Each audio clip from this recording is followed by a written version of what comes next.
Donc aujourd'hui, on va voir le procédé de fabrication du pain complet, du pain intégral et du pain de seigle. Ici, je vais commencer avec le pain complet. Donc là, je suis sur une T150. Ensuite, je vais ajouter mon levain. Donc là, regardez mon levain de seigle. Il a une texture bien mousseuse, un peu comme une mousse au chocolat. Voilà, c'est comme ça qu'il faut l'utiliser, le levain. Pour ce type de pâte, je vais travailler avec beaucoup de levain. Ici, on est à 50% au kilo de farine. Tout simplement parce que ces pâtes vont avoir un réseau de gluten très peu efficace. Il va être très fragile. Donc l'avantage de travailler avec beaucoup de levain, c'est que la fermentation va vite se faire et la pâte va pas avoir le temps de trop détendre. Donc le sel, je suis toujours à 18 grammes au kilo. Ça change pas. Surtout sur ce genre de pain qui va avoir beaucoup de goût. Pas besoin de mettre beaucoup de sel. Je dis ça parce que quand on met beaucoup de levain, on a tendance à diluer le pain et donc il va être naturellement moins salé vu que le levain n'est pas salé. Au niveau de l'hydratation, ce genre de pain s'hydrate plutôt pas mal. Attention parce que les farines avec un faible gluten vont très mal supporter la surhydratation. Donc là, je vais pas vraiment vous parler en termes d'hydratation. Ici, je vais être à 70-80% parce que c'est du blé complet. Mais par exemple, sur des blés anciens comme le petit épeautre en intégral, on va plus être sur du 50%. Sur du seigle, on va être sur du 80-90 peut-être des fois. Ça peut aller du simple au double. Donc, je ne peux pas vous donner d'hydratation précise. Ça va être à vous de jauger en fonction de votre farine. Très bien, donc on va ajouter l'eau.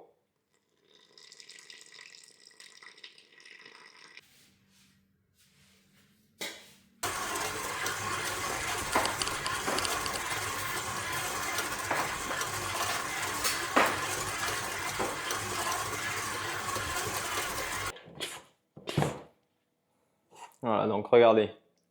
Il vous faut une pâte qui se tienne. Elle ne relâche pas. Elle se tient. Elle est quand même extensible.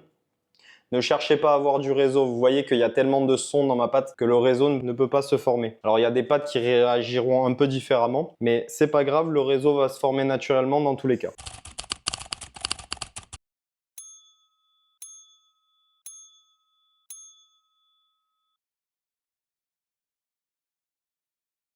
Très bien, maintenant on va lancer un 100% seigle. Donc là on est à peu près sur le même procédé qu'un pain complet ou un pain intégral. Voilà, donc je commence par la farine.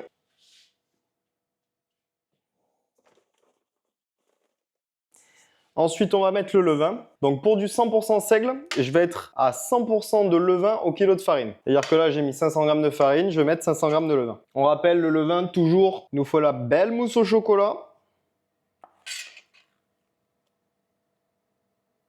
Allez, le sel, pour le seigle, je suis toujours à 18 grammes au kilo. Même si on met beaucoup de levain, que ça va diluer le pain, je mets toujours 18 grammes au kilo parce que le seigle, c'est un pain qui va avoir beaucoup de goût. Donc, pas besoin que ce soit trop salé. Juste un petit peu, ça suffit. Pour l'eau, c'est toujours pareil. Je ne peux pas vous donner de données précises. Ça dépendra de votre farine et de votre environnement. Je vais vous montrer par contre la texture que vous devez obtenir en fin de pétrissage.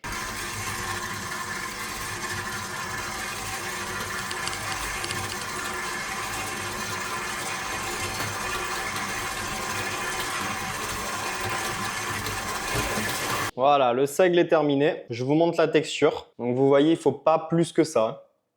Là, il est un peu collant, mais il se tient quand même. Là, si on le regarde, il a de la tenue.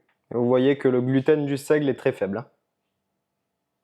Donc là, comme d'habitude, on vise une température de pâte en fin de pétrissage de 24 degrés. Le plus important ici, c'est pas le pétrissage. Tant que votre pâte est homogène, c'est bon.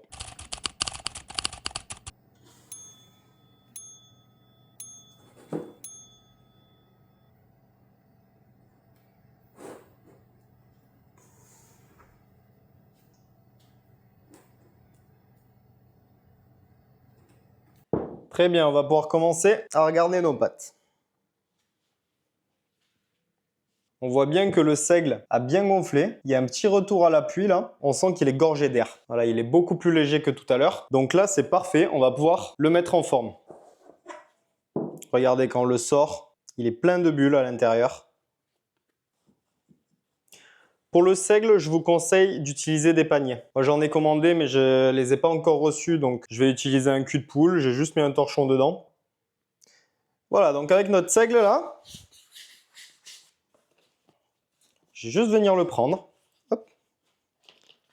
Faire une petite mise en forme et le mettre dans mon panier. Vous voyez qu'il se déchire un peu sur le dessus là. Ça, c'est signe qu'il a commencé à très bien fermenter. Donc là, dans une demi-heure à peu près, il va être prêt. Maintenant, si vous voulez le faire en avance et pas le cuire tout de suite, vous pouvez utiliser la même technique. N'attendez pas qu'il soit autant fermenté par contre. Vous faites le même procédé. Vous mettez au frais dès qu'il est mis en forme et après, vous pouvez le cuire jusqu'à 12 à 24 heures plus tard. Donc, je vais le mettre de côté et dans une demi-heure, 45 minutes, ça part au four. Je vous montrerai comment voir quand il est prêt. Allez, on va regarder notre pain complet. Donc là, ça fait à peu près 2 heures, 2 heures et demie qu'il est en fermentation. On commence à voir des petits trous qui se forment, des petites bulles qui commencent à sortir. Ça, c'est signe qu'il est arrivé presque au maximum de sa capacité de gonflement. Donc là, on va pouvoir le travailler. Il ne faut pas attendre plus longtemps. Quand vous commencez à voir ces petites bulles-là, c'est qu'il faut y aller tout de suite. C'est pareil sur le seigle, les pains complets, les farines intégrales aussi. Vous allez avoir ce même phénomène de petits trous.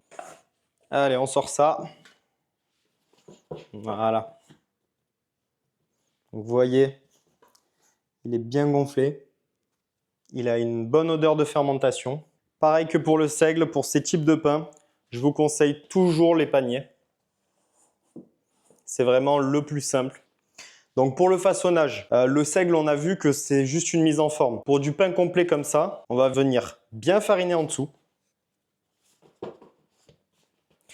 Et là, on va venir rabattre. Hop. Vous voyez. N'hésitez pas à mettre de la farine. Hein. Surtout en dessous et sur vos mains pour pas que ça colle.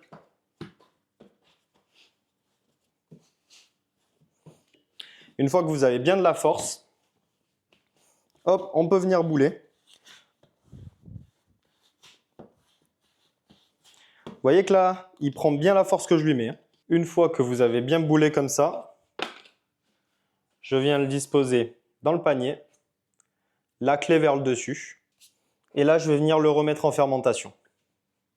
Donc ce façonnage, c'est celui qu'on va utiliser pour tout ce qui est pain complet et farine intégrale. Là le pain va repartir sur une fermentation et à la suite on pourra le cuire. Allez, on se retrouve pour la cuisson du complet et du seigle. Alors regardez ça. Là on a le complet. Et là, on a le seigle. Déjà, vous voyez qu'ils ont bien gonflé. Le seigle, il y a un très très beau retour à l'appui. Regardez, quand j'appuie, ça reprend la forme. On voit plein de petits trous, les petites bulles là qui sont sorties. Pareil sur le complet, on commence à voir des petits trous. Il y a un beau retour à l'appui. Donc là, je considère que c'est bon. On peut enfourner. Alors, ça va pas être compliqué. Hein. On retourne sur notre tapis. Alors, le seigle, j'ai l'habitude de ne pas le lamer. On va juste faire, au cas où, une petite croix sur le dessus pour être sûr que les gaz puissent bien s'échapper. Pour le pain complet, voilà, c'est une boule, hein, on ne va pas faire compliqué. Tac. Tac.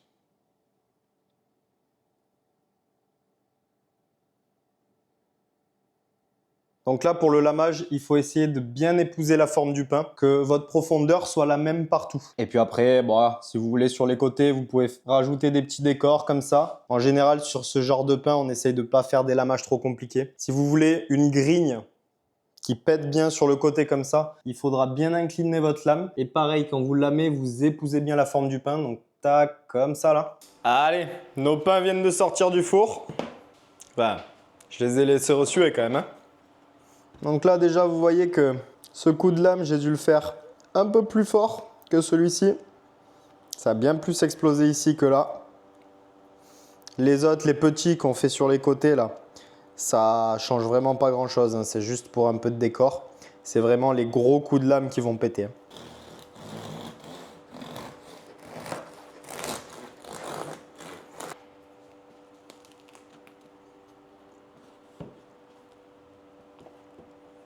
On a quand même quelques alvéoles, malgré le fait qu'on soit sur une T150, c'est vraiment bien. Il est encore un peu chaud à l'intérieur, je vais quand même le goûter. Il n'est pas très acide, donc c'est parfait, ça veut dire que ça ne va pas trop fermenter. Il a beaucoup de goût, il n'est pas lourd, il se mange très bien, il est quand même bien aéré. Il ne fait pas pâteux en bouche, je suis très content du résultat. Ça, c'est un très bon pain complet. On va passer au seigle, qui a un petit peu collé à la couche. Il a quand même bien pété, il a grigné un petit peu.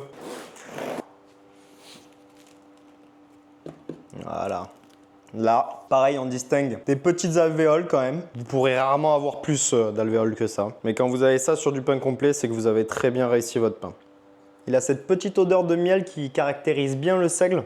Bon là déjà on est sur un pain qui est beaucoup plus lourd. Le seigle c'est costaud. Mais encore là il se mange très bien. Il est un petit peu pâteux. Il n'a pas fini de ressuer encore. Vous le voyez sur le couteau, il a marqué. Le seigle, il faut vraiment bien le laisser ressuer sur grille. De toute façon, tout ce qui est gros pain, laissez bien ressuer sur grille. C'est très important. Là, quand on appuie, vous voyez, on n'a pas la mie qui devient pâteuse. Si votre cuisson est mal faite ou s'il n'a pas bien développé, quand vous allez appuyer comme ça, là, ça se voit un petit peu. Mais en gros, c'est comme si je compactais de la mie, ça va refaire de la pâte. Et justement, il ne faut pas qu'il y ait cet aspect pâteux. Qu'après, ça fait un pain hyper lourd, pas très digeste et c'est pas plaisant à manger. Et là, vous voyez, on est sur du 100% seigle. On n'a rien d'autre. 3-4 étapes dans la fermentation, pas plus. Une petite mise en forme. C'est un pain hyper simple à faire. Ça demande un peu de connaissance, quelques petits détails. Le complet, pareil, très simple. Uniquement de la T150, il n'y a rien de compliqué. On a fait un façonnage et on obtient ça. Vous voyez, limite, là, il a bien explosé. Je pense qu'il avait un tout petit peu trop de force. Et le seigle, je vous jure, quand c'est bien fait du seigle, c'est excellent. Là, je peux plus m'arrêter d'en manger. Après les pains complets niveau aspect, on ne peut pas espérer de faire beaucoup de détails. Souvent, ça explose comme ici, un peu trop sur un côté, plus que l'autre. Pour avoir de la régularité sur des pains complets et encore plus sur du pain au levain, c'est très compliqué. Mais justement, vous voyez, c'est toute la force d'un bon boulanger.